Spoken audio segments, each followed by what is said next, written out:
इंद्रायणी नदीच्या पाणलोट क्षेत्रात होत असलेल्या मुसळधार पावसामुळे इंद्रायणी नदीला महापूर आलाय। नदीची दोन्ही पात्र सध्या तुडुंब भरून वाहत असून आळंदीतील जनजीवन पूर्णपणे विस्कळीत झाले।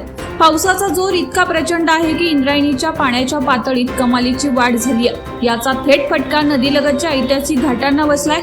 नदीकाठचं प्रसिद्ध भक्त पुंडलिक मंदिर आणि घाट शेजारील अनेक दुकानं पूर्णपणे पाण्याखाली गेले। सध्या आषाढी वारीचे दिवस जवळ येत असल्यानं भाविकांची मोठी गर्दी आळंदीत होती।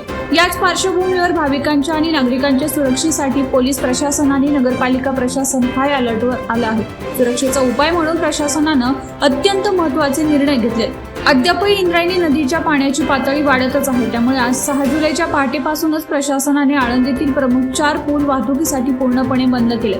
पीएमपीएल बस स्थानकाशेजारी जुना पूल, चाकण चौकातून देहू फाट्याकडे जाणारा पूल आणि सिद्धबेट परिसरातील पूल बॅरिकेड्स लावून सील करण्यात आले। इंद्रायणी नदीचे हे रौद्ररूप पाहता प्रशासनाने नागरिकांना आणि भाविकांना नदीपात्राकडे न जाण्याचं आवाहन केले। परिस्थितीवर पोलीस बारीक लक्ष ठेवून आहेत।